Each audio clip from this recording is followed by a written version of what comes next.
All right, you guys. Thank you so much, Sharif, Del Sabeti, Violetta, and all our friends, and of course, Fariba is there. And we are going to start with a prayer. So, Sudabe, can you say healing prayer for Violetta, please?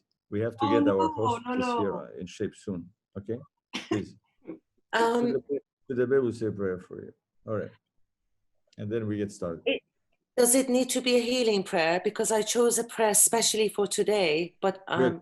I'll change it if. We would no, don't change it. We consider that a healing prayer too. Yeah. Do that one, Sudabi. Yeah, Sudabe. That is that. Plus, we're tacking on an attachment as a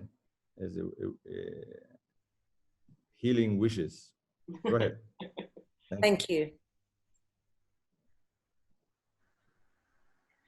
I implore thee by the glory of thy manifestation and by the power of thy might, thy sovereignty, and thine exaltation, to render victorious those who have arisen to serve thee, who have aided thy cause and humbled themselves before the splendor of the light of thy face. Make them then, O my God, triumphant over thine enemies, and cause them to be steadfast in thy service, that through them the evidences of thy dominion may be established throughout thy realms, and the tokens of thine indomitable power be manifested in thy lands. Verily thou art potent to do what thou willest. No God is there but thee, the help in peril, the self-subsisting. This glorious tablet hath been revealed on the anniversary of the birth, that thou mayest recite it in a spirit of humility and supplication, and give thanks unto thy Lord, the all-knowing, the all-informed. Make thou every effort to render service unto God, that from thee may appear that which will immortalize thy memory in this glorious and exalted heaven.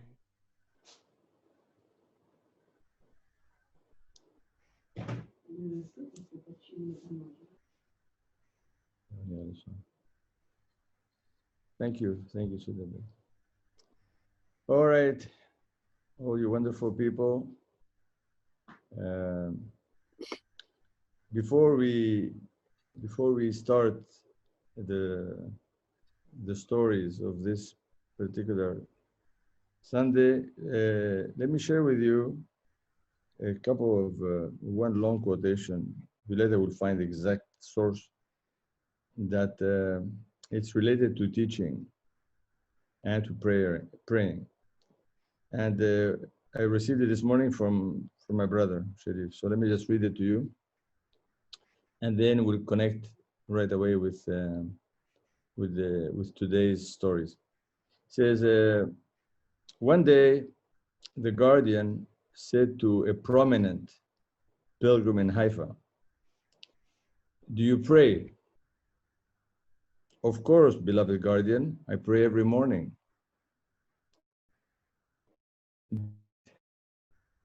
The man paused a bit and said slowly, "No, I guess I do not." The Guardian replied that prayer is of no use without meditation, and that meditation must be centered on the writings. He continued very earnestly that meditation is of no use unless it is followed by action. He thus made clear another step to this most important process in the life of the soul. The Guardian then explained further that meditation is not just sitting down, closing your eyes, keeping silent in a silent atmosphere and being blank. That is not meditation. We must concentrate on the teachings, concentrate on their implications and how they can be used.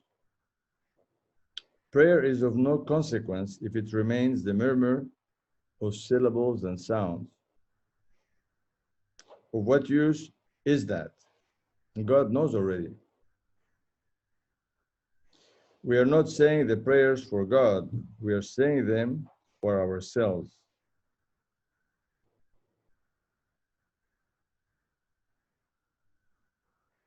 If we do not make the writings part of our daily action, we are wasting our time. Shaykh Effendi, in a letter written on his behalf, makes clear that the inspiration received through meditation is of a nature that one cannot measure or determine.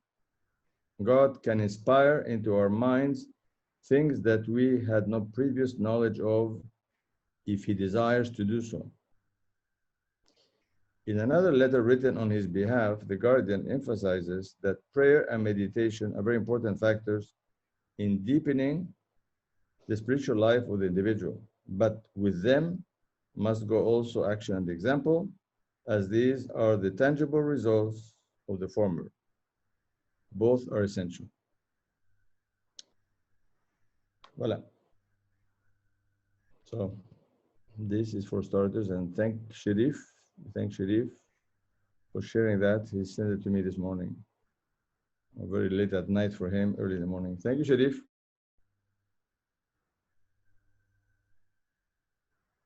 Now, so how are we going to be able to connect all the past Zooms together and link them?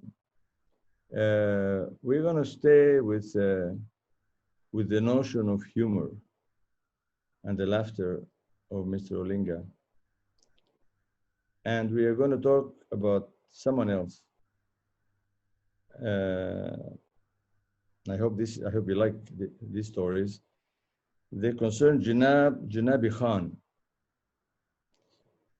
He's the title by which Dr. Youness Afroukhteh was honored by Abdul Baha.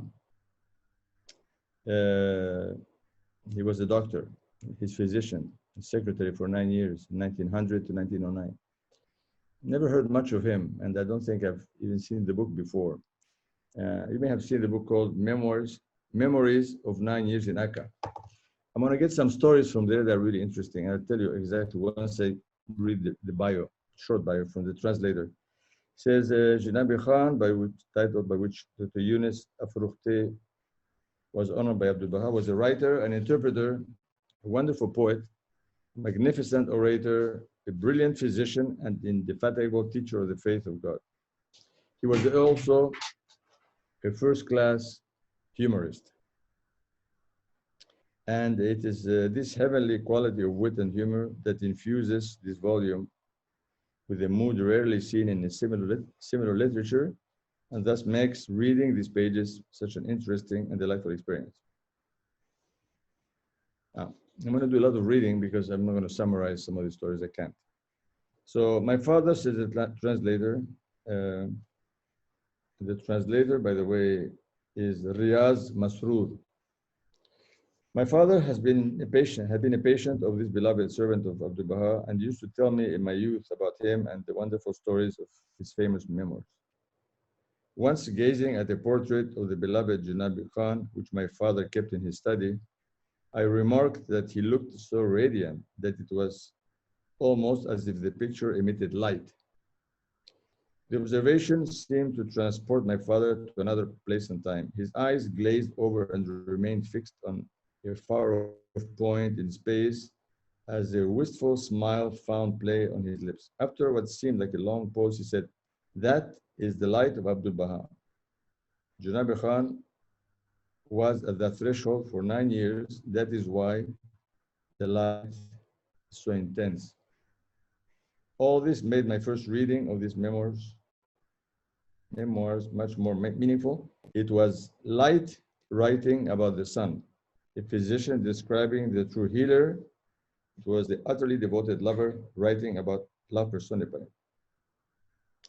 Now, over those 9 years, 1900 to 1909, Janabi Khan served Abdul Baha as secretary translator, envoy, and physician. His account of some of the most significant events of the period, his graphic and stirring depictions of the various attributes and moods of Abdul Baha, and the description of his own emotions, all expressed in and at times mischievous language of humor and wit, and made ever more meaningful by the addition of the verses of poetry, because we're not going to read them in Persian, interspersed throughout the book, make this volume uniquely memorable. On his return to Persia, as he began his brilliant career in medicine, Janabir Khan continued to serve the cause of God with ever-increasing passion.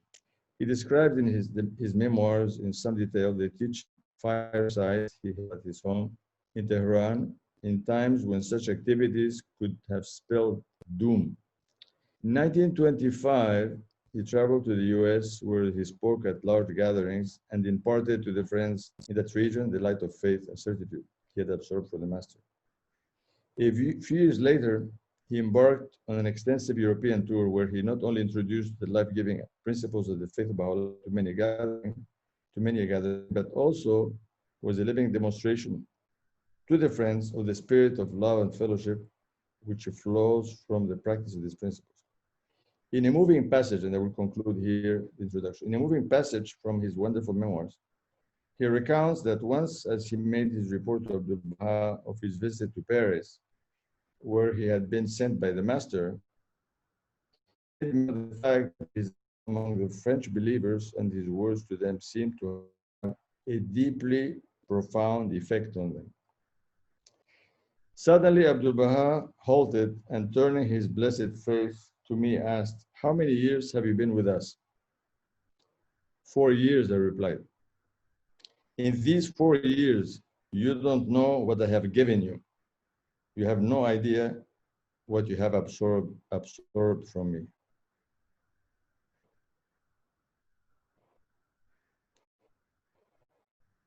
So now, I have chosen the different incidents and stories in this book that are just wonderful. A lot of the stories here are interspersed with covenant breaking.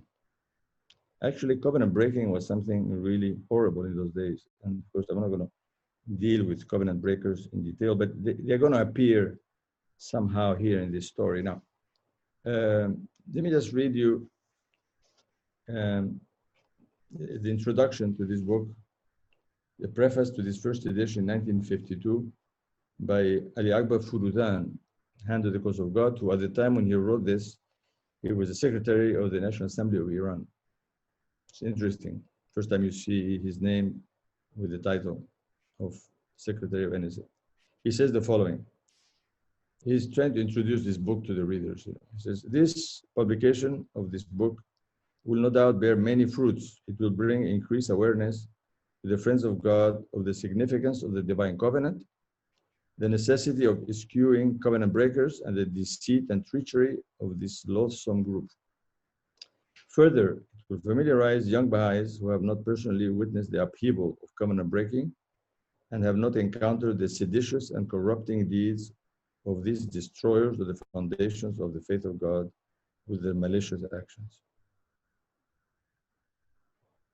So then he says, this assembly, National Assembly, recommends to all the friends the in-depth perusal of this wondrous book. So again, we're not dealing with covenant breaking here, but you can imagine the effect of all those attacks, these awful attacks that are innumerable, and mainly from family of the Holy Family, and Abdul Baha and Shoki Effendi. I mean, you have to just read all those books written by Tahir Zadeh and Balyuzi and Ruhiya Khanum to get a glimpse of it. Now, so you first stories here in filigrane, some of this covenant breaking things, but I just picked up very random stories. I hope I chose well. I mean, I can't read everything. But some of the things that I read about Abdul Baha, I've never read before. It's like certain things that he does or he said that I never heard. I mean, like I almost don't believe it's Abdul Baha, as if this is not really true, as if the stories is not correct. It doesn't quite jive with what we know of Abdul Baha, but this book is very authoritative, and it was written by somebody who was with him for 9 years. So I mean, although he says throughout the book that my memory is not great and I don't really remember details, but the spirit of what happened is exactly what I'm conveying, even if not the exact words. So again, I refer you to that book, please. I didn't write it. Memories of 9 years in Akká. Now, the first one has to do with a couple of Americans. I never heard of them before. You may have heard of them. Mr. and Mrs. Winterburn. Now, I mean, there's about 10 million Baha'is in the world, you know. I mean, I guess I can, if I talk about Baha'is, I guess I can be talking till eternity about all these Baha'is and the stories. But this family is among the many Baha'is that wanted to see Abdul Baha. And they tried to come at a time when it was very difficult to get to Haifa. You're not supposed to really unless you get permission. So you see the story. It's a very interesting story. Two of the visitors to the exalted threshold during that time of turmoil and suffering, and in the midst of the harshest onslaught of tests and difficulties. So now you get a picture. Where Mr. and Mrs. Winterburn. It had been a year since this couple had received their permission to visit Abdul Baha. Suspending the normal course of their lives, they embarked on their journey. Once in Paris, because of the outbreak of fresh crisis and the subsequent onset of restrictions and hardships in Akká, they had received a telegram instructing them to postpone their travel plans until further notice. So, we're stuck in Paris. They had spent several months in a state of anxiety and prayer until they received permission to travel to Port Said. Now, as you know, Port Said is very prominent in the writings, in the story of Abdul Baha. And of course, I was born in Port Said, so I'm very pleased whenever I see the word Port Said, I'm just jump, you know, I see that Abdul Baha faith is connected to my city. Of course, my brother was born in Cairo, which is important, but I don't know which one is more important, the faith, Port Said or Cairo, I don't know. But again, further unrest, the gales of fresh and tests and trials halted their journey. So on Abdul Baha's instructions, they stayed in Egypt for some time, bewildered and disconcerted. They're trying to get to Haifa 1 year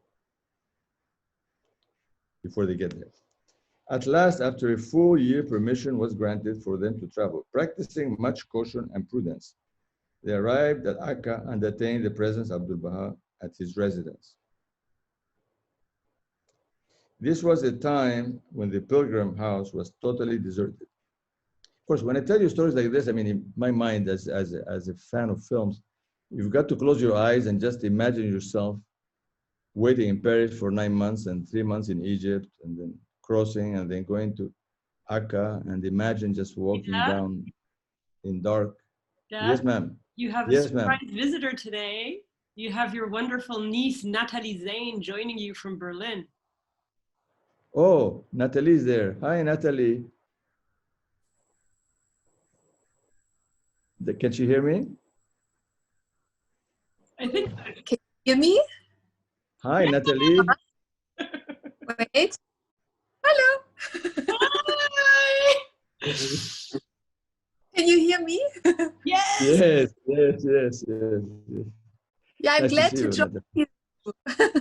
Sorry, I'm sick, so I took off the video. You can't see me. I've been sick for 3 days. Natalie, And you put your mask on.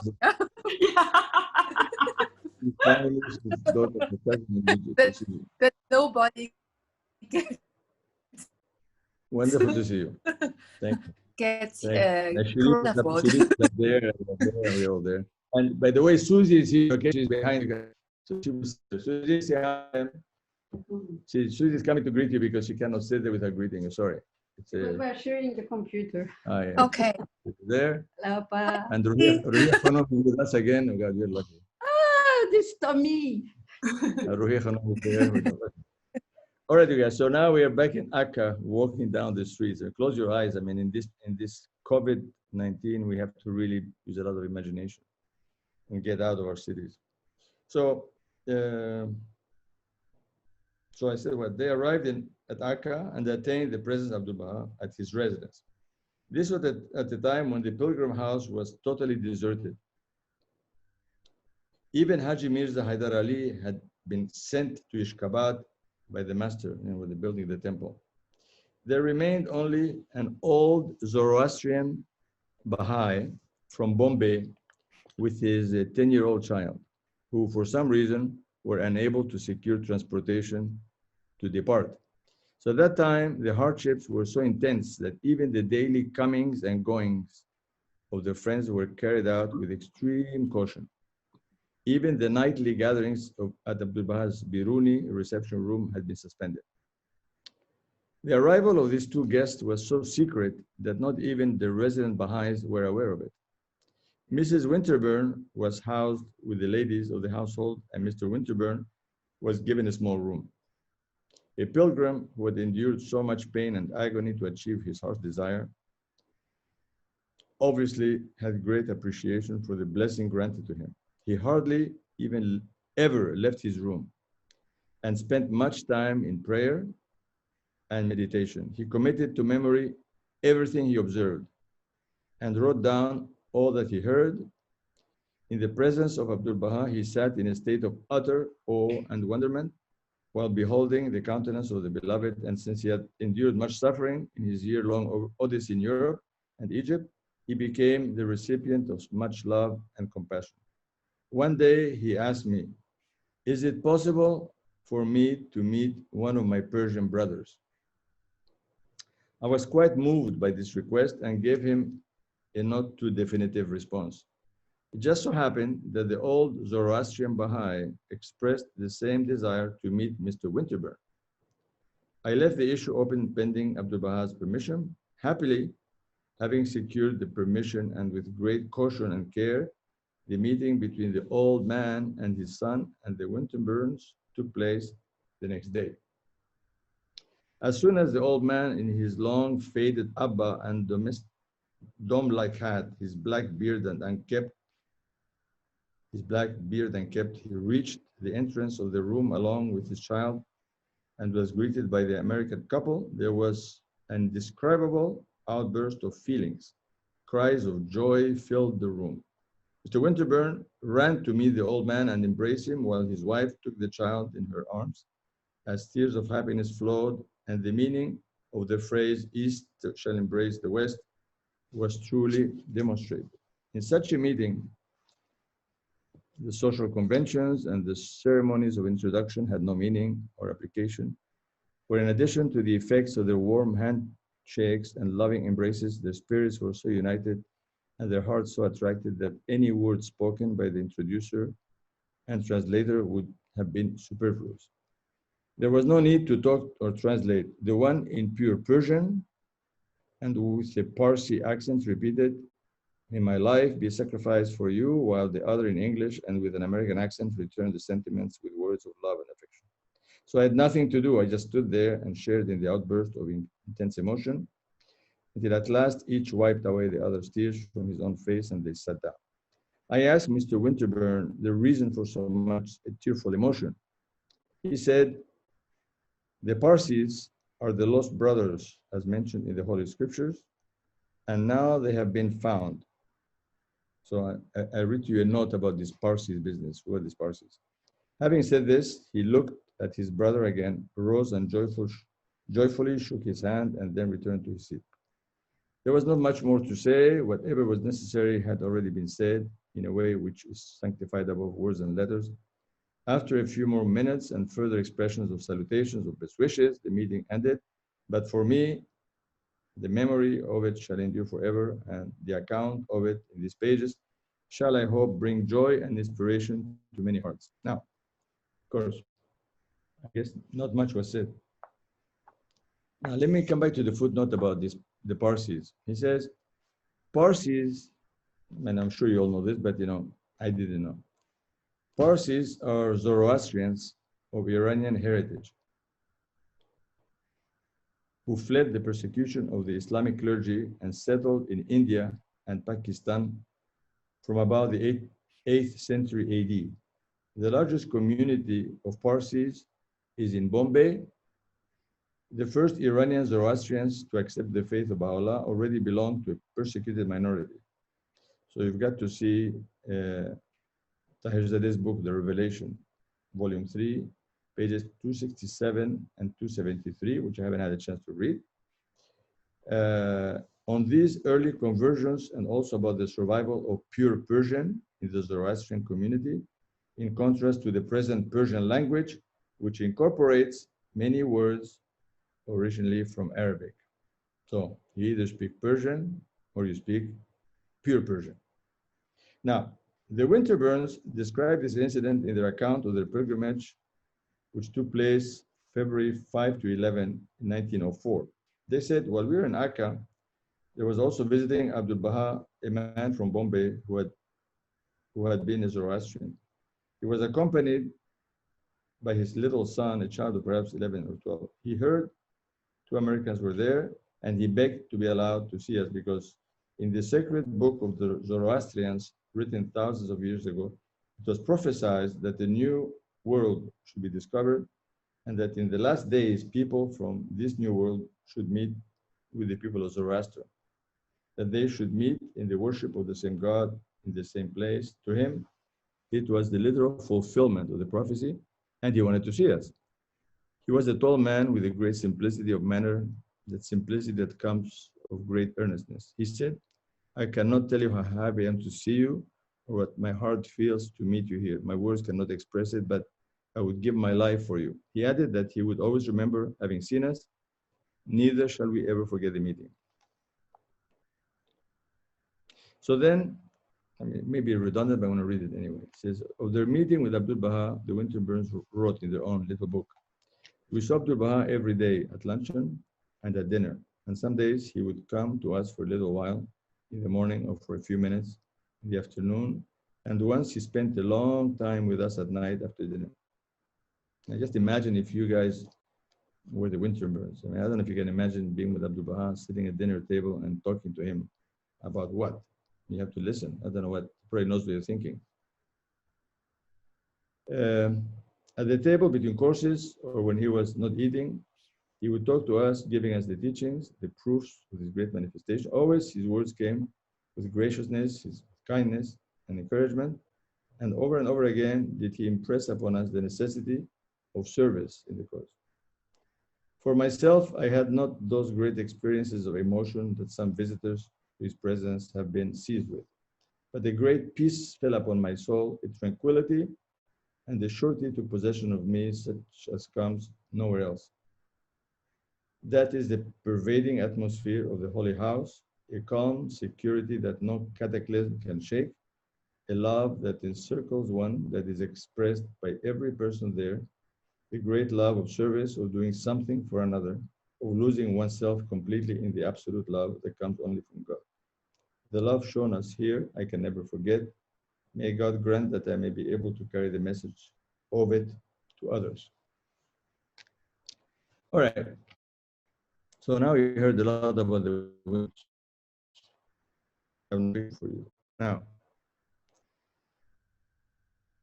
moving right along, we're going to meet Mr. Frank. If you haven't heard of Mr. Frank, you're going to hear about him now.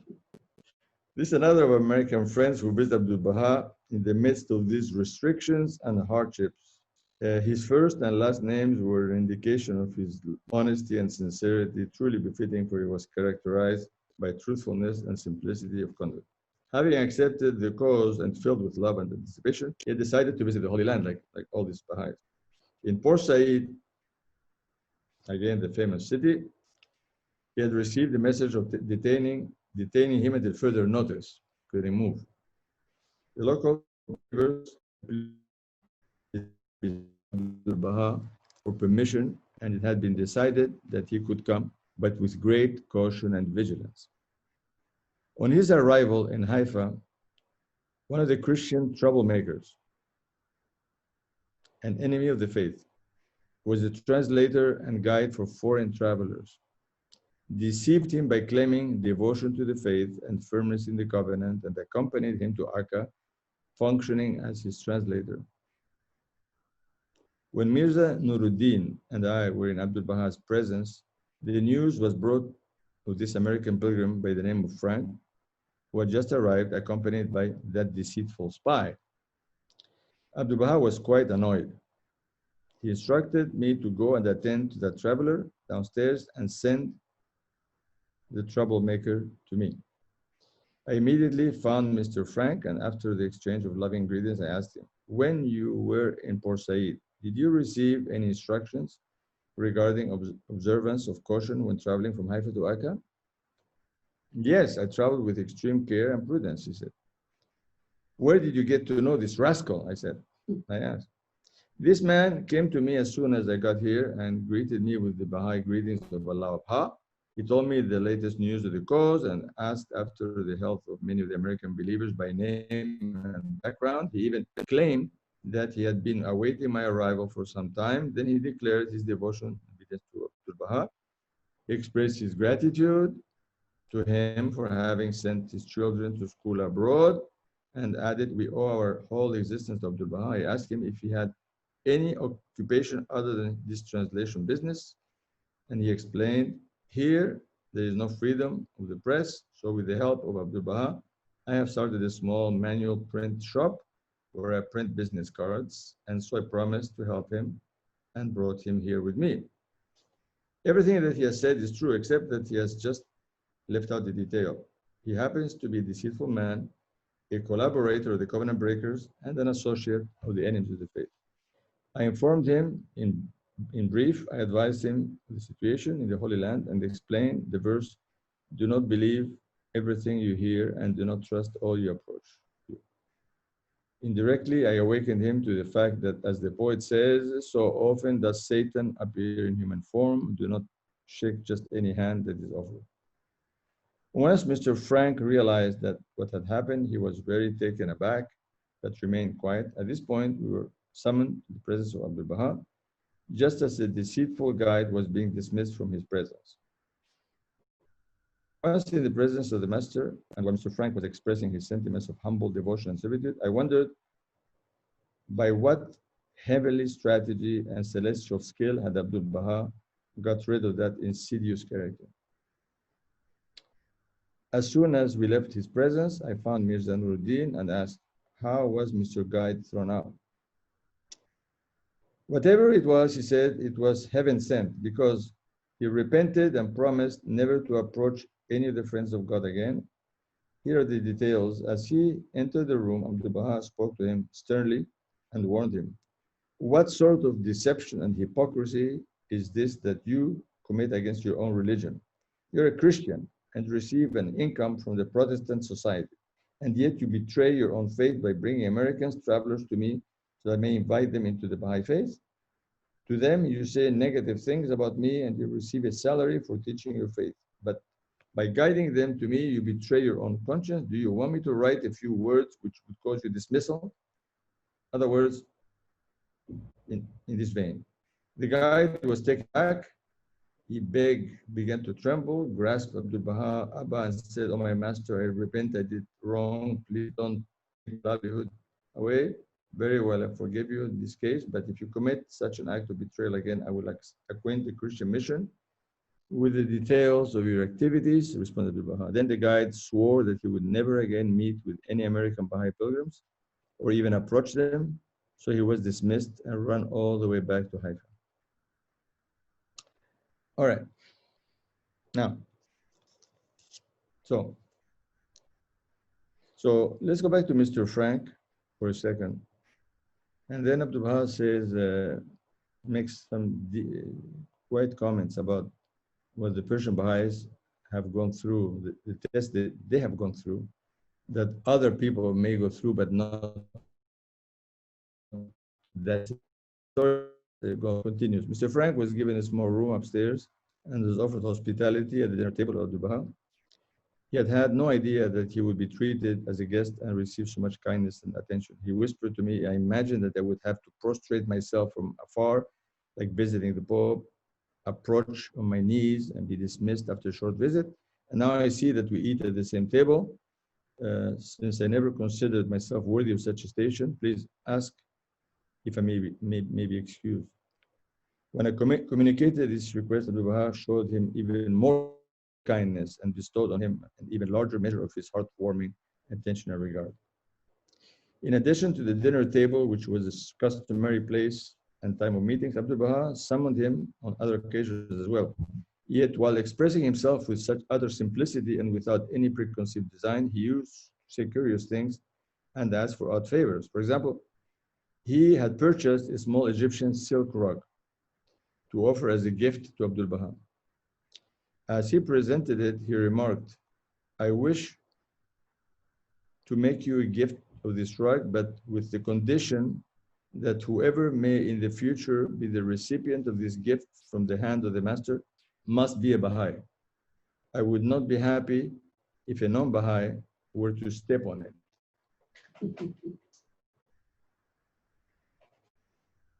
So I smiled lovingly, agreeing to the condition. "Rest assured, I will find a good place for it so that no non-Baha'i may tread on it." The master, "I thought that it would be earmarked for the most holy shrine, but later I discovered that the station of that rug was even loftier than what I had imagined. This rug became the site before which thousands of sincere believers would prostrate themselves in worship. It draped the bench upon which the 2 or 3 photographs of Baha'u'llah and the primary poem were placed. From that time on, and for many years, when the pilgrims came to behold these pictures, it was this rug that they kissed. In reverence to, as they prostrated themselves, and perhaps it still remains so.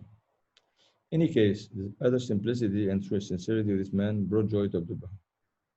His words created a happy atmosphere. After 2 full days, he received permission to depart, and for some time, the friends continued to mention his name.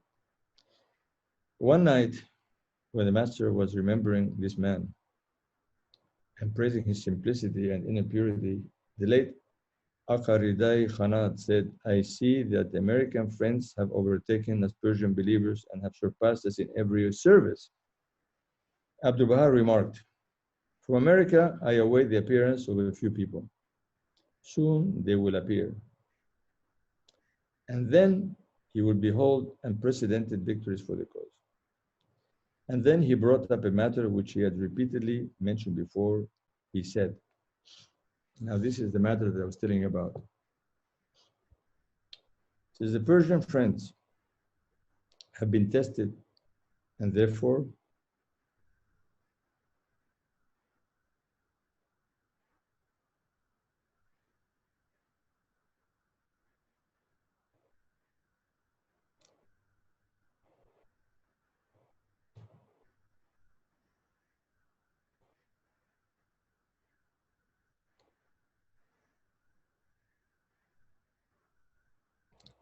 they are firmly established.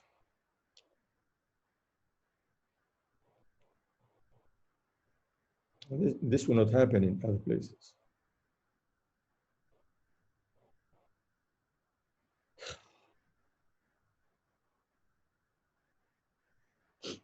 The Persian friends have witnessed these tests, and the like of which will not be seen again in this world.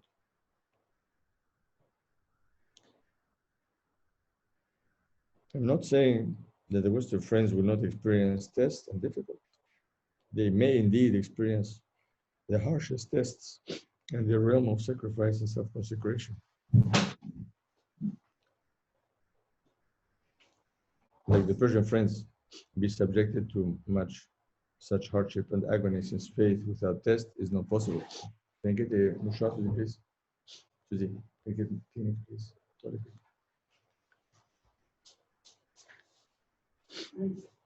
However, the test of Persian friends,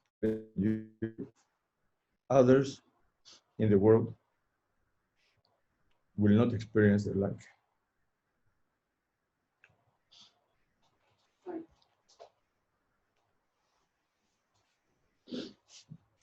Let me repeat again. However, the test that the Persian Friends have endured, others in the world will not experience their like. But tests are not of just one or two kinds, and therefore they will somehow be tested, and you will witness their triumph in enduring and overcoming those tests. And yet, the like of those tests experienced by the Persian Baha'is will not be witnessed again. For example, one of those tests was the rebellion of Mirza Yahya. The world will not witness another Mirza Yahya rising against the cause. But you will see how they will overcome their own tests. That is why I say that the Persian Friends have established themselves. For example, was the uprising of the covenant breakers a small matter? This type of rebellion will not take place again in the world. Yes, the Persian Friends have been subjected to this type of test, and that is why they have become confirmed. Obviously, the Western Friends will witness great tests, but the test of the Persian Friends was a different thing. And again, he added, I await the emergence of those few, they will soon appear. Those few were coming from the States. It is clear that after some 32 years, now this is the writer remembering when he was in Akká, the words and expressions used in these accounts cannot be the exact words of the master, of course. You know, again, please, that's the gist of it. However, this was his theme, and he had frequently made these remarks before, emphasizing the fact that the Persian Baha'is were most firmly established in such a way that is not forgettable. After these words, he once again praised the sincerity and honesty of Mr. Frank. So now you know about Mr. Frank.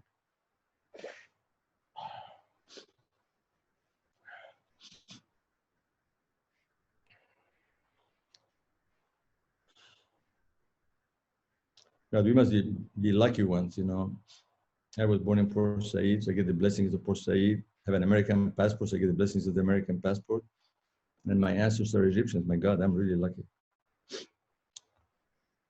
Even though I don't speak Arabic or Persian, but again, what can you say? Can't have it all. So, if you guys are still with me, you've heard now two Americans, now they have a third one now. And this is a Baha'i that became a Baha'i at the age of 108. I mean, it sounds so bizarre. But remember, all these stories came to Abdul Baha, and this man for 9 years was his secretary, so that he would receive, and he was a translator. He spoke all these languages, so he could translate. Abdul Baha would tell him what stories he could talk about and which he couldn't talk about. I guess he told him he could talk about this one. So this is one of the letters that he received was from this American believer who had declared his faith in Baha'u'llah at the ripe old age of 108. This old man had been filled with such childlike joy and delight that it seemed as if he had been born into a new world and had just begun his growth and development. Despite trembling hands and the feeble eyesight, as evidenced by the size of his handwriting, each page containing no more than 4 or 5 words, he had used 30 or 40 pages to express his pent-up longing. His words were so moving that they deeply touched the reader. He wrote that he had belonged to the Millerite group, and that on the night of the declaration of the Bab and birth of Abdul Baha, he had awaited the second coming of the promised Messiah on the roof of his house. Gazing up at the movements of the heavens, he had beheld the dawning of the star of a new revelation, as well as changes in the configuration of other stars. These fulfilled the requirements of their beliefs, yet they had not grasped the significance of the true meaning of the descent of the Messiah in the form of a human temple. Since that time, however, he had remained true to his beliefs, telling himself, tonight the Messiah did assuredly descend from the heavens. While he did not appear to my physical eyes, yet he filled my heart and soul with his presence. In fact, that fateful night in 1844, when all the astronomical transformation and shooting stars appeared to the Millerites, coincides with the 5th day of Jamadi of the lunar year 1260, and on that very night, in the sky of Isfahan, as described by a new star did appear. However, the newly declared 108-year-old Baha'i was with enthusiasm and erudition setting forth proofs On that very day, I was convinced of the dawning of the Sun of Truth, and if my physical senses failed in recognizing the divine light, my spiritual consciousness failed nary a moment. For as soon as I heard the call from a Baha'i, a vision of the most great prison appeared before the eyes of my spirit, and I beheld the very thing that had so completely penetrated my heart. And so I ask and implore you to accept my belief and devotion from that very day of my acknowledging the faith of God, and consider me to have been a true believer from the days of my youth, so that the youthful spirit of this worn-out body may experience true delight and happiness.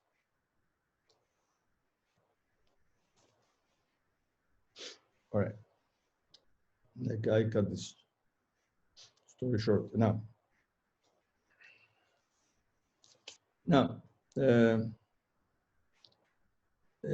in this book, there's stories, funny stories that took place, and I cannot tell if they were told by Abdul Baha or not. I can't say, because he tells a story of a physician that was overcharging the Baha'is. Abdul Baha then was so upset because he didn't like the guy, because he acted that he was being nicer and all this, but then he sent the bill. The bill was like 10 times the price. So Abdul Baha paid him, but he said, "You see, I told you this guy is no good." Anyway, so then this hooks up, this connects to another story that I think Abdul Baha said, but I'm not sure. But I'll tell you the story anyway. So there was once a young mullah who wished to become specialized in the evaluation of human character through the study of physiognomy. Leaving his home, he traveled to Egypt and for 6 years studied the science of facial features. After a great deal of the hardship, which is the lot of any foreigner in a strange land, he passed his test in both theory and practice, and having been granted the required certificates, he mounted his mule and happily headed back towards his homeland. I mean, when I read this, I figured, how is this true story? It looks like science fiction to me, but anyway, apparently it's a true story. So on the way, he made it a point to study the face of anyone who crossed his path. And the guy has a certificate now. Through practicing his science, he was able to discover many truths about that individual. One day, in the distance, he saw a person whose face betrayed signs of meanness, jealousy, selfishness, greed, and stinginess. Yeah, this guy must have had an amazing certificate. He said to himself, "Lord God, I take refuge in God from his anger, but this is a face the like of which I have never seen before. A person with such a sinister face and such terrible qualities is well worth knowing, so that I may test my scientific knowledge and observation." As the mullah was deep in thought, the stranger approached and with a happy smile and a humble disposition greeted him warmly, took hold of the bridle of his mule and said, "Honorable sir, where are you coming from and where are you bound for?" "I'm coming from Egypt." See, again, we're coming back to Egypt. I'm telling you this Egypt business. "Come back from Egypt and returning to my native town. Tonight I plan to stop in such and such a village," the mullah replied. "But sir," advised the stranger, "the village is quite far away. It is late and my house is very near. It would be better if you honored me a house with your kind presence and filled our home with pride and joy. As the poet says, though the house is unworthy and bleak, yet thy noble presence I seek. Enter it then and banish the dark by the light that shines forth from thine eyes." So the mullah noted that the stranger's words and behavior were in complete contrast to his evaluation of the man's facial features and gestures, and he began to have second thoughts about his technical competency. So in order to further test his true ability, he accepted the invitation and proceeded to the stranger's house. With joy and pleasure, the host provided every possible comfort. Tea, coffee, sherbet, and the water pipe were served one after another, and as he constantly and persistently invited his guests to partake of all manner of food and drink. Each time,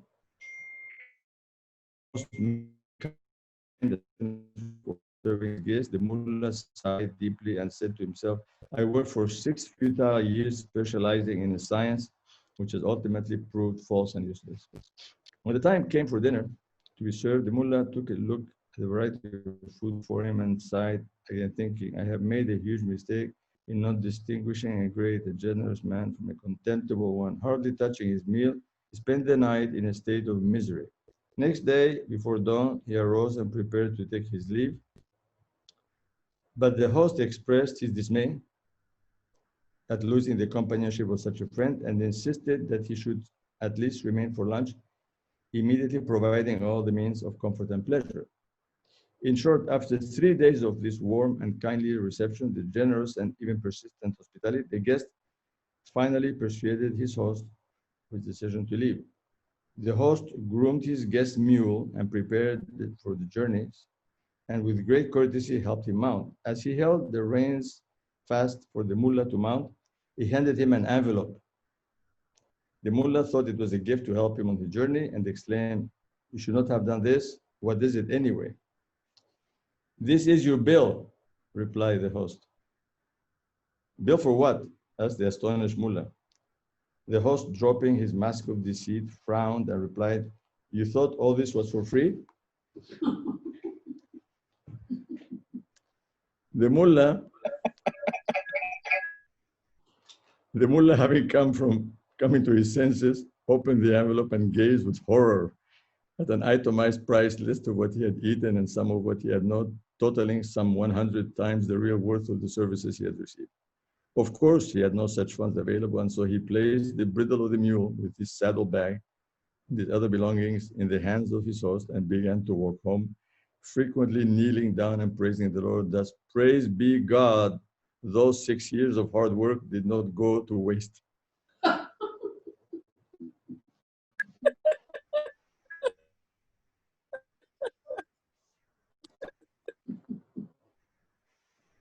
Akká, poor mullah, the mullah and knew. Well, that goes for the man. He was smart. He knew, but he forgot. Now,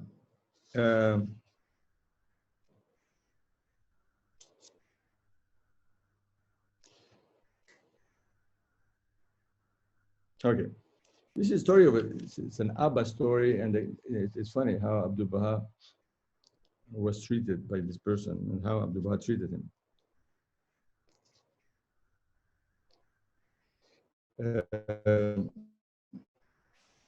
So one day, one of the sheikhs of the cities of Sur and Saida, I guess they're not the other names now, they're now in Lebanon. So this one of the sheikhs who had frequently been the recipient of Abdul Baha's acts of charity was in the presence of the master. I too was summoned, and as he went on writing, he told me, help the sheikh to put on this abba. So the abba was a fine garment made in the city of Nain, famed for that industry. And every year, a few were shipped to Abdul Baha from Iran to give away. I unfolded the abba from its package, shook the wrinkles out, and with both hands, placed it over the tall shoulders of the sheikh. Then I stood next to him and awaited permission to sit down. The sheikh seemed distracted and pensive. With rapid hand movements, he kept rubbing his fingers along the surface of the abba and muttering something. Abdul Baha raised his head and said, "Oh, Sheikh, what is the matter?" But the Sheikh just stood there mumbling. The master asked, "What do you wish to say?" "But Effendi, this is cotton." He replied, "In other words, this abba is made of cotton and is not worthy of my social rank." Abdul Baha's patience was wearing thin. He stood up and remarked, "This is not cotton. It is one of the best abbas of Persia. It was made in the famous city of Nain and arrived just yesterday, and I'm offering it to you today. My own abba is made of cotton, and I purchased it for 2 majidi, but your abba was purchased in Persia for 10 majidi, not including the cost of shipping and customs."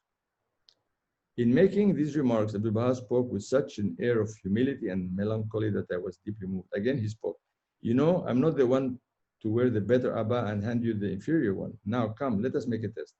He then walked out of his small office and over to the adjoining room and stood near the window where he had the best light and asked for a match. Then with much patience, he removed from the surface of the fabric of the sheikh's abba and made it into a small bowl. He then put the flame to it and held the rising smoke under the Sheikh's wretched nose. Then the master held the burnt woolen ball in front of his eyes until he was convinced. Next, he removed some lint from his own abba, burned it, and placed the smoke under the nose of the Sheikh until he agreed that Abdul Baha's abba was of cotton. When the test was over, the master uttered a few more words which touched my heart to its very core. I don't know what you, the readers, might have done had you been the ones listening to his words. He said, "O Shaykh, if I had worn the good Abba and offer you the ordinary one, then you would have the right to protest. But now you see that I gave you the better Abba and kept the cheaper, the 2 Majidi Abba for myself. But even if I had given you the cotton Abba, it would have been more worthy of you to have accepted the gift and not offended me. You could have then have asked me for another Abba rather than breaking my heart by rejecting my gift." As soon as the Sheikh lowered his head, Abdul Baha, not wishing to witness his shame, said, "Don't be sad, I will give you the price of another Abba in cash." He then told me, "Go downstairs, find Akká Rida, and ask him to give 50 Majidi to the Sheikh." I ran down the stairs past Abdul Baha's instructions.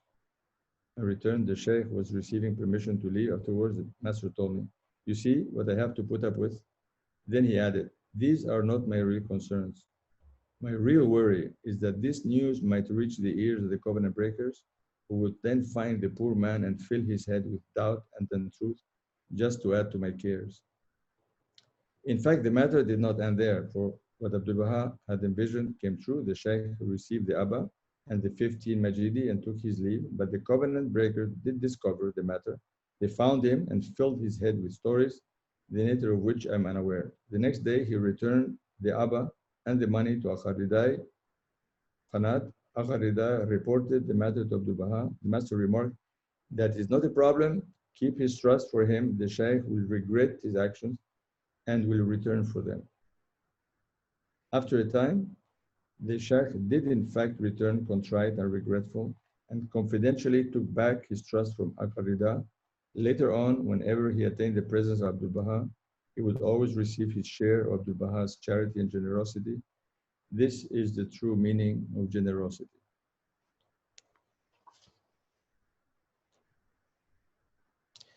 Now, this is some of the people that, Abdul Baha had to put up with. Now, yeah.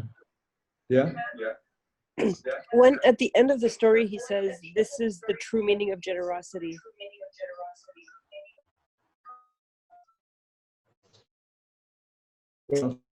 I cannot. You have to read the book. Yeah, it talks about what generosity means, and to the writer, this is what generosity is. So I guess you have to contrast that with other types of actions we do that we think we're being generous, but it doesn't quite fit under his definition of generosity. So I don't want to go back, and so you just have to forgive me. You just have to pick up the book and read the whole section on generosity and how Abdul Baha, in what ways he was generous. That is the example of generosity that, according to Abdul Baha. Now, so not to delay what I have to say, let me speak of this other person that didn't like Abdul Baha at all, as a Protestant lady.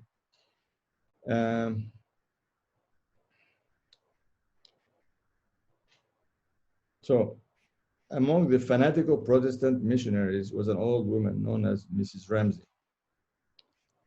Baha'u'llah lived among people that adored him, maybe thousands, and maybe there's maybe 50 that hated him, or 100 that hated him, including this Mrs. Ramsey. So the covenant breakers found out about her and fanned her flames of rancor until she became a true enemy of the faith. It just so happened that she had to pass Abdul Baha's house several times a day on her way to the American Protestant doctor who had been mentioned in chapter 1 of this book. Each time as her glance fell on the blessed person of Abdul Baha, she would raise, what do you call it, right or read? In agony. Writhe. Writhe in agony. This writhing grimace and lower her head while quickening her pace to run. to a run. Several times Abdul Baha remarked to the friends, "You see how much Mrs. Ramsey dislikes me, and yet I love her very much." One day, as she passed, looking upset and perturbed, the master called her over and remarked to her, "Mrs. Ramsey, do you know how much I love you?" "How much?" he asked. "As much as you dislike me," he responded. Stunned by the answer, she began to stammer and hurried away. I don't know what became of her. I just know that the magnetic power of the Baha love attracted any cold-hearted person who came into contact with him, and in turn made his heart a magnet attracting other cold hearts. All right. Now, he concludes this chapter with a prayer. And I think I'm going to read it to you. I don't want to skip it. He says, "And now I must put down the pen and open the heart and soul to the utterances of that noble beloved, who some 30 years ago addressed an American friend in these words.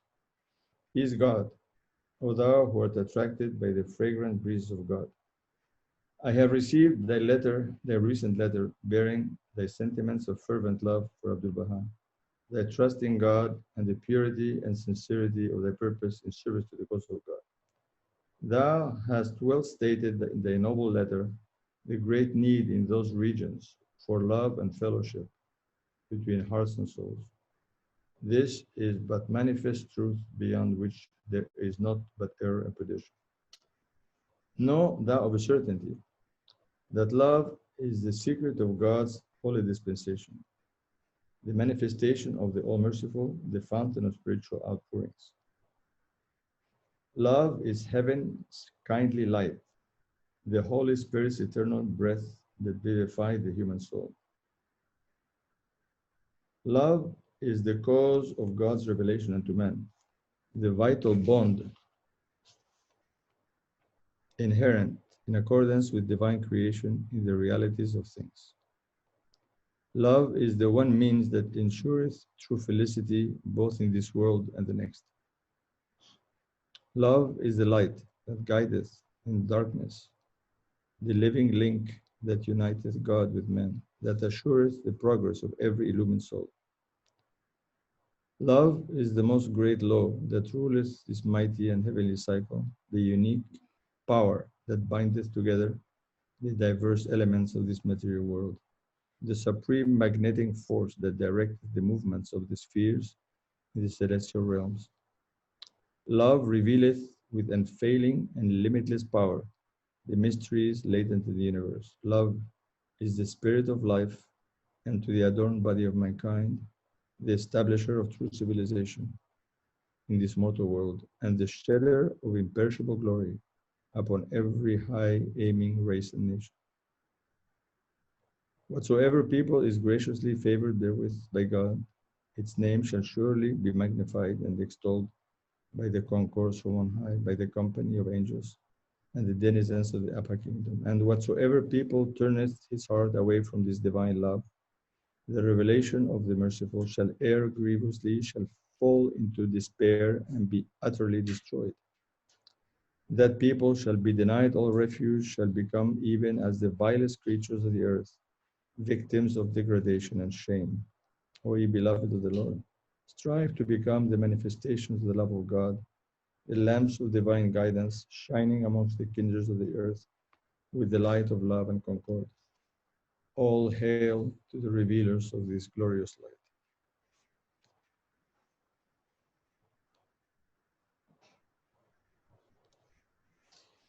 Now, there's a story here about how they made Abdul Baha, because of protection of the faith, for receipts for the money that people sent to build the temple in Ishkabad.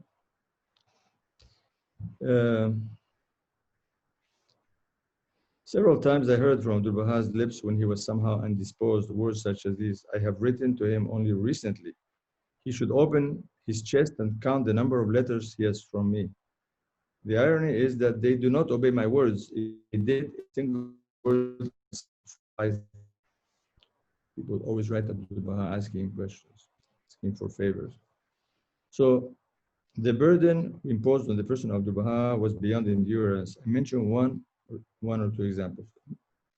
When he asked the resident friends to contribute, no matter how little, towards the construction of the Masjid al-Afkar in Ishkabad, the late Akká Kanad was assigned to collect all such contributions and send them. Since there were troublemakers in our midst and Akká wished to make sure that they would not find an opportunity to stir up conflict, disunity, he humbly asked that all receipts for such contributions be signed by Abdul Baha. This was to ensure that the covenant breakers would not be able to use this as a pretext for the mischievous purposes. The receipts were signed and sealed by the master. When the news reached Iran, the Persian friends in envy implored that the receipt too might be so adorned. Several thousand receipts in the amounts of 19 Shahi, and 9 Kiran, the small amounts of money in the Persian currency at the time, arrived in Akká, and all of them, one by one, received signature and seal. There was so much of it that the insignia of the master's seal wore out completely, and the master's fingers could no longer function at times. One day I was going up the stairs as Abdullah was coming out of his office. Suddenly, he stopped, and leaning against the door remarked, "Janabi Khan, I'm exhausted. Let us go for a walk. Today I have signed and sealed 1,000 receipts for contributions to the Masjid al-Afkar." The extreme fatigue so evident in his face was heartening. I was sad and completely forgot the reason that had brought me, and so instead I began to relate the story from the Bible.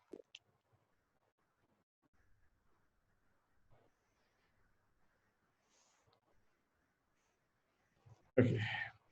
So people were writing about all these problems and disagreements, and he would always answer. And dear friends, with this story, I'm not going to burden anymore. This book has 500 pages. Okay, so I hope you're as happy as I was having found the life of this wonderful doctor and the stories in Akká in the early years of the century. Great stories. Thank you, guys. Thank you. I hope you're all happy. I cannot make comments. Only you can make comments. I was very touched by many of the stories, but one of the ones I was really touched is the one about the Persian friends and what they have gone through. I don't think, I mean, I don't know, appreciation we must have the Persian friends in those times. This is, I mean, forget about the martyrs and the killing and all that happened in the 19th century, but all those Persians of those days, we should all, non-Persian and Persians living today in the world, we should really try to remember them in our prayers and think of them and read about them, because they're giants, and we have to appreciate what they went through during the time of Baha'u'llah, Abdul Baha, Shadi Effendi. All right. The floor is yours. Anybody that wishes to speak, to say anything? Hi, Natalie. Nice to see you, Natalie. Sharif. And Mr. Baldwin. Were you bored with the stories, guys, or were you happy? I mean, I don't know. You're not saying. Of course we weren't bored. It was wonderful. Thank you very much. Thank him. Don't thank me. I did nothing. I just read Yeah, agree. the story. Oh, it was really touching. Really touching. Yeah.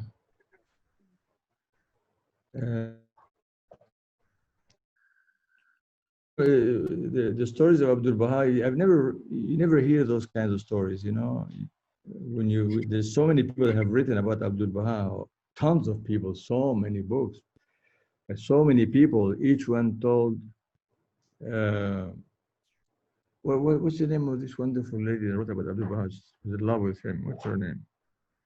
The Diary of Julia Thompson. I mean, you know, you have all these amazing stories of Abdul Baha.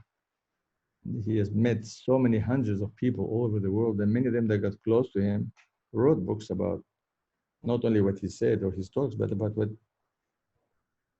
you know, each one has a story. Even my father had a story where, you know, he was saying that his father asked Abdul Baha, see, my son, they always do, you know, they write Abdul Baha, and please name my son. Poor Abdul Baha had to respond to everybody. And as the story goes, he said, give him my name. That was Abbas. Of course, my father never used the word Abbas, but that was the name given to him. And my father was the brother of Firidon, that is Natalie's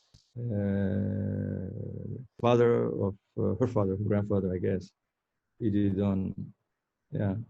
Firidon, who lived in Haifa, in Akká, who did all the drawings, copied all the drawings in Bahji, and we can tell stories about him. And the other brother of my father, Fuad, all the families in Australia now. Voilà. Welcome, Alex. Always nice to see you. And it's always nice to see Ruhiya Khanum there. We are lucky we have the presence of Muhammad Rikoz with us. So,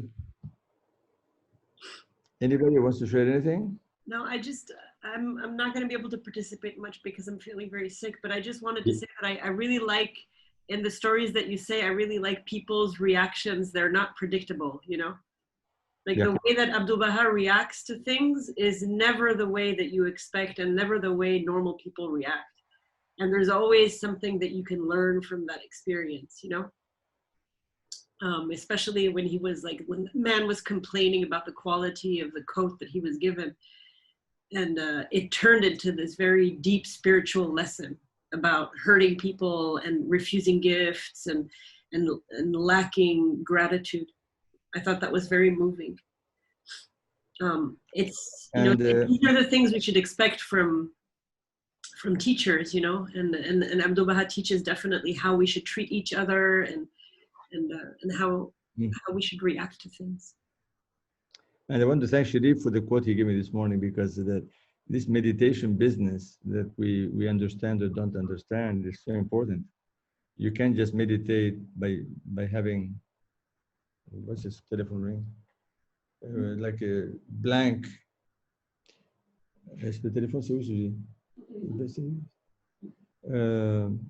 That you have to meditate. Yeah, meditation is on the writings. You know, you can't just meditate blankly by sort of creating a void in your brain. And then everything is about action, you know, like I guess praying is not enough. You have to do things. You have to express. You have to express in action your own, the way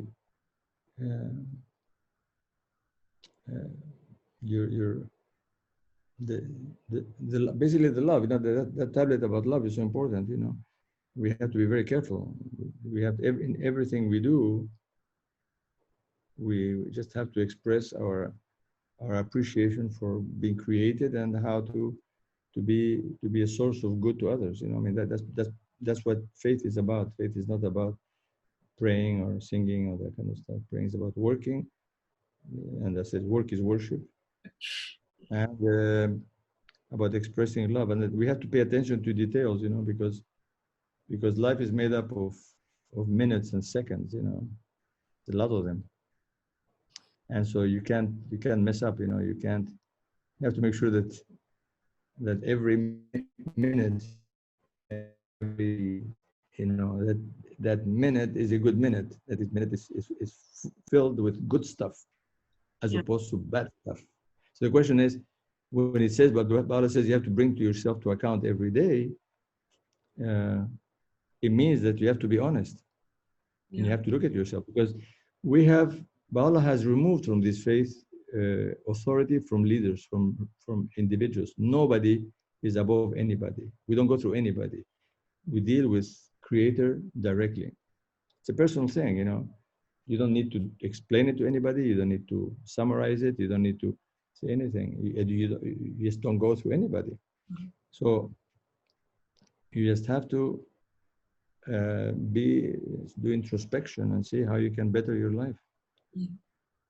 Because, you know, and we don't really care for people's opinions about things or the judgment, because that doesn't count. What counts is that somehow this Creator, I guess, has enough wiring to follow everybody. I mean, I don't know how he does wire it, but, you know, the 7 billion people living and the few thousands born today, I guess they're wired to God somehow. And ask me how to do it. How does that work? I don't know. That's part of the mystery of life. And the other mystery of life is what happens to all of us in the next world, you know. What has happened to our families that have gone, all of our parents and grandparents and grandmothers and friends, they're all there. What are they doing? They obviously are not doing the work they were doing here, that's for sure. Right? There's no dental work to be done in this world. But, and, you know, you never know, but I mean, I don't think. But the thing is, you know, so what it is that we're bringing there, even there's no coaching, you can't coach there, you know. Sharif, you're going to be teaching what, soccer? No soccer, there's no football, there's no chess, there's no... But I mean, it's a meaning of life spiritual. Then the things that you learn in this life, whether you're a dentist or a football coach or a painter, the spiritual aspects of that is what you take with you. Yeah, I know. Listen, because I'm just saying, I'm not saying profound things, you know, but the thing, when we are going through this Zoom business, you see, this Zoom, like if you were talking to the early Christians or early Jewish people or Muslims, and you could tell them, listen, we have this machine, you know, and we can all be sitting there from like about 5-6 countries, that we can talk and you can see their faces and they can actually smile, they can, you know, jump up and down and say something or show me something. You know, I don't think that could be comprehended by anybody. I mean, forget it. So this is very complicated business, you know, to build these machines. I mean, it was not built by one person. This is a product of hundreds of thousands of people's creation and the technical part to make it happen. So if it can be done, then the next world, I guess, will be probably 1,000 times more complex. The thing is, it doesn't need matter. So we're talking about what non-matter, no molecules, right? No atoms. Soul is not a composite thing, it doesn't decompose. So I see I'm being very, very profound here, but I mean, we all think about these things, but we can't handle this stuff because there's no way out.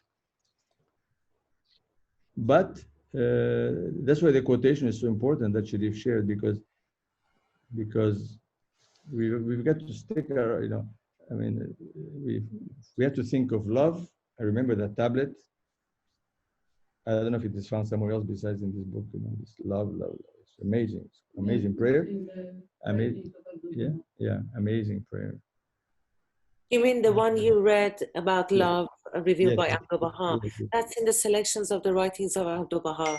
And also, I also found it in a prayer book too. Good. I just, to me, it meant more when I read it here, you know, for some reason, because it's in a different context, you know. Sometimes you read prayers in prayer books and it doesn't quite click, but when you read it in a different context, somehow it does click. Well, this is the original context of it. You're getting the background of the thing, and solutions is just out of context. You know, things are one after the other. Yeah. So as I said, one of the main points is love. We have to think about that, and the other one is about how this prayer, meditation and teaching, how we have to kind of be in a prayerful attitude. And when Baha'u'llah says that the work is worship, when you're doing your work, your job, you're doing it, to the best of your abilities, and you're doing it with such care and love, as opposed to just hurrying and doing anything just to get it out of the way. As a professional, makes a big difference. And it's worship. That's worship. So worship is not locking yourself up and praying. It's just your life has to be worship. Yeah. I get the impression from what I've heard that Yes. the relationship between us and the souls in the next world Yes. is that although they have their own spiritual development to be concerned with, they are also there to help us to a certain extent, that they inspire us with our creativity, that they envy us. They'd like to be down here doing what we're doing. And that, what was that, that quotation? They're just waiting to help us if we tune into their inspiration. Right. So from that I came up with this idea that maybe all of us as Baha'is, we have a kind of football stadium in the next world of souls watching us and egging us on and cheering us when we do well. Yeah. So that we're not alone, because we all have this football stadium of souls in the next world watching what we're doing and cheering when we're doing well and egging us on and encouraging us and so on. But whether that's just imagination, sure. I don't know. Sure. But you remember one thing, Baha'u'llah speaks of not just the next world, he speaks of worlds. Worlds, and he says other creatures besides these creatures. So we're talking about infinity here. We're talking about infinity. We don't even know what that means. I mean, there's no end to this thing. You can travel for 1 billion miles. When you get to the billionth mile, excuse me, but there's another billion there to go on, right? I mean, logically, because there's no wall. Because if there was a wall to the universe, there'd be a wall, there'd be something beyond the wall. So that's one thing. And the other thing is that there are other creatures. But I mean, we can't understand that. I mean, how we're trying to find life in Mars or Venus or whatever, looking for life. I mean, I don't know, they're so distant. So it's all very complex. I mean, it just adds a perspective that baffles the mind. I mean, no wonder philosophers just keep coming up with whatever to try to figure out, but they can't. It's like a wall. You can't. With a finite mind, it's like the carpenter and the table. Carpenter created the table. The question is that does that table understands who the carpenter is? Just the table is there. I don't know. We are tables that have a mind, but I mean, it's just not enough. It's not enough to figure, because we can't understand it. We can't even understand what revelation is. I mean, the reason why people believe, whether they're Christians or Muslims or Jewish or Zoroastrians or Buddhists or Hindus, I don't care, Baha'is, I mean, deep down, we believe that whatever we read came down from up there, what they call revealed. That Baha'u'llah and Jesus didn't sit down and write like Voltaire and Rousseau and Jean-Paul Sartre, like nice things, like what I'm going to say. Let me just write this: the earth is but one country, and that's it. It doesn't work like that. Apparently not. I mean, we call it, it's a force that comes from there, and and those words were dictated by. So again, all that part. But we're not going to. If we spend too much time thinking about this, we may not have nice dinners tonight, and we may not enjoy the evening. But Sharif, yes. Go ahead, please talk. You have to unmute, Sharif. You have to unmute yourself. Can Sharif unmute himself? I don't know. You don't know what? No, I got 3 Zooms to go. That's why I gotta go. guys. Okay. Celebration Busy of the guy, bus. busy guy. Bye. Wow, enjoy your Zooms. I only do this Zoom, and that's the only Zoom I know.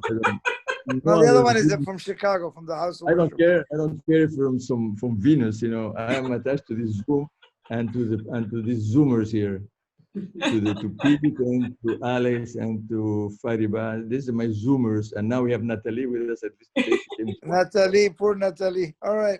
Why poor And don't Natalie? sing- Oh, Don't wait. sing the song of Natalie because Gilles Berbeco, because you're going to impress us. La place rouge était vide devant moi marchait Nathalie. Il I avait agree. un joli nom, mon guide, Nathalie. Okay, bye. Bye. Now, Bye-bye. now he Wow. celebrated you. All right. Well, guys, we can say goodbye unless somebody wants to say, maybe Alex can say prayer for us. Alex is going to chant a prayer for me in Arabic. You know, he's not going to get away this time. He got away last time. He's not going to get away this time. He's going to chant for me the healing prayer.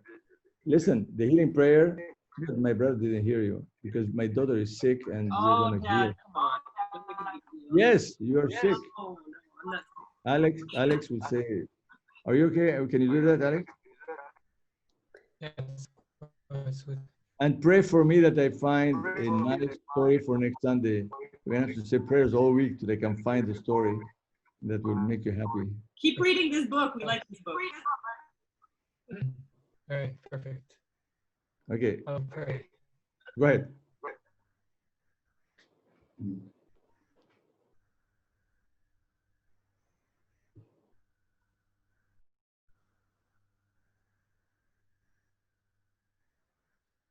يا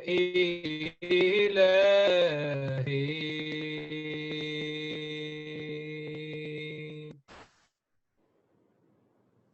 اسمك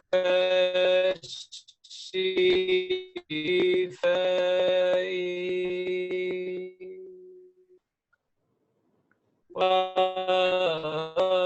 وذكرك الدوائي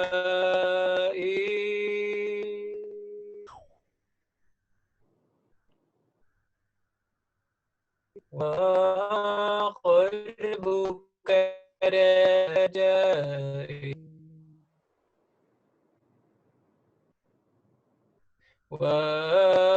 وحبك منيسي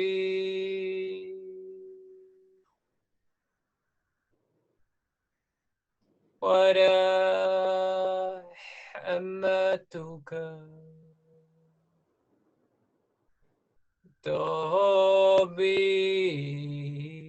طبيب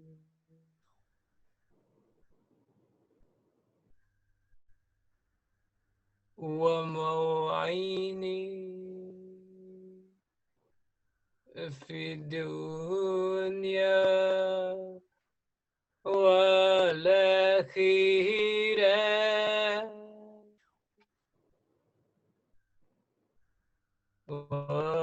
وإنك أنت المعطي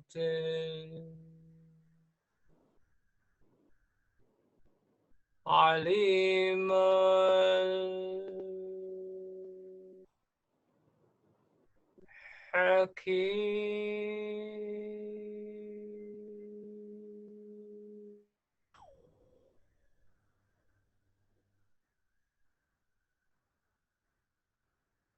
حكيم. Thank you very much. Okay, you guys, wish you a very happy week, productive. Say hi to your families and to your friends and to your neighbors and to everybody. It was so nice to see you. Okay.